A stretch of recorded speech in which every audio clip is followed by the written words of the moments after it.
हजरत उमर को जब बैतुल मुकद्दस फतह करना था, जब बात आई है ना तो बात में हजरत उमर को क्या फतह करना, दुआ करो आज भी फतह हो जाए, दुश्मनों के कब्जे में है बैतुल मुकद्दस। हजरत उमर को क्या फतह करना है।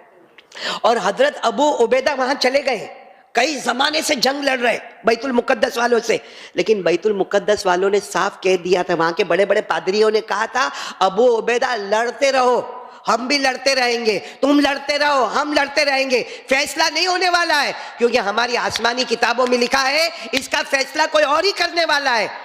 अबू उबैदा अगर हिम्मत हो तो मदीने से तुम्हारे अमीर को बुलाओ और उनको बुलाकर यहाँ फैसला करवाओ। तो हजरत अबू उबैदा ने वो जमाने में जो खत लिखना था खत लिखा, हजरत उमर को खत मिला। हजरत उमर जब जा रहे, मदीना से कहाँ जा रहे, बैतुल मुकद्दस, बोलो ना मदीना से कहाँ जा रहे, तो ऐसा तो है नहीं कि छोटा रास्ता है, लंबा रास्ता, कहाँ मदीना, कहाँ बैतुल मुकद्दस, हाँ हजारों किलोमीटर का फासला।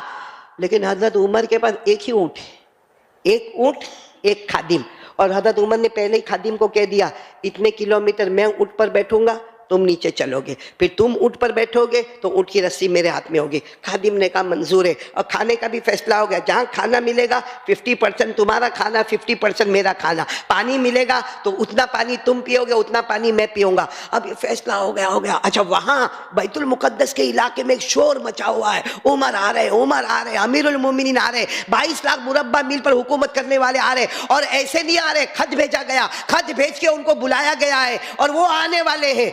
अब जब बिल्कुल बैतुल मुकद्दस में दाखिल होने का वक्त आया, हजरत उमर की बारी सवार होने की खत्म हो गई। किसकी बारी आ गई, तो गुलाम को कहा बैठ जाओ। हजरत उमर ने रस्सी पकड़ ली, बोलो हजरत उमर ने रस्सी पकड़ ली।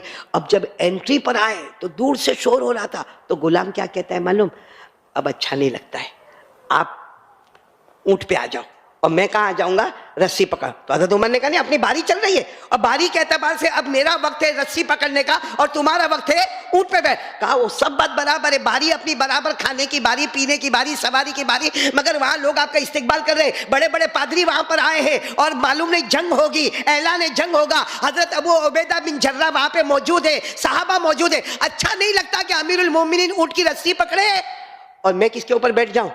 हजरत उमर ने कहा मेरे से ज्यादा ताकत है तुम्हारे अंदर मेरे से ज्यादा ताकत है। तो कहा नहीं, कहा मैं तुमसे ज्यादा कमजोर हूं, कहा नहीं, तो जैसा है वैसा चलेगा, तुम ऊँट पे बैठे रहोगे, उनकी रस्सी मेरे हाथों में होगी।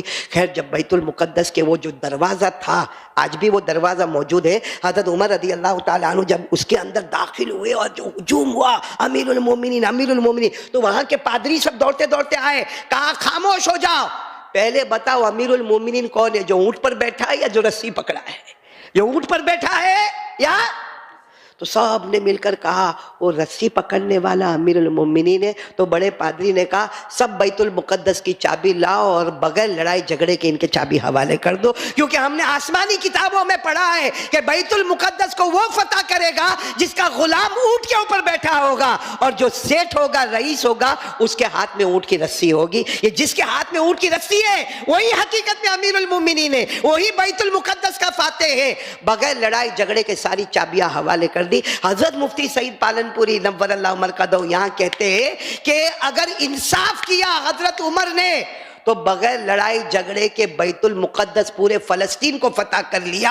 हमारे यहाँ इस्लामी हुकूमत नहीं है, बाकी नमाज छोड़े तो क्या कर लेगा मुफ्ती साहब, अपने को इमामत पे खड़ा भी नहीं रखे ये लोग। मालूम है लिखा है कि जो यानी इमाम अहमद इब्न हम्बल, इमाम मालिक रहमतुल्लाह अलैह और तीसरे कौन, इमाम शाफी रहमतुल्लाह अलैह, ये तीन तो इतना डेंजर, पूछो मुफ्ती साहब को, इतना डेंजर फतवा देते। इमाम शाफी, इमाम मालिक, इमाम अहमद इब्न हम्बल कहते कोई जानबूझकर नमाज छोड़े क्या, कत्ल। तो हमारे इमाम आजम इमाम अबू हनीफा वो कहते हैं कोई जानबूझ के नमाज छोड़े, इतना मारो हत्ता यसील दमु मिन बदनी, यहाँ तक कि उसके बदन से खून निकले, इतना मारो उसको। इमाम साहब अगर किसी को मारे तो गई नौकरी भी गई ना, छोकरी भी गई। सही कह रहा हूँ गलत कह रहा हूँ?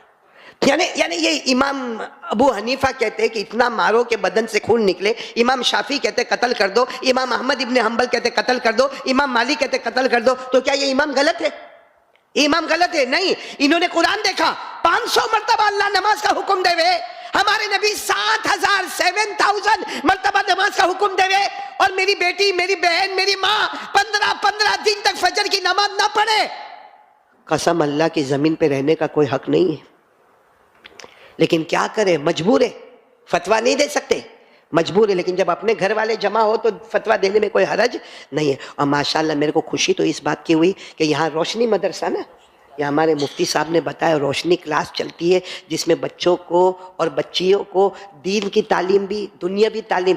मैं आपको एक बात बताऊं, बहुत अकल हैरान होगी। पहले मालूम है हजरत जाबिर रदी अल्लाह तआला अन्हु, कौन?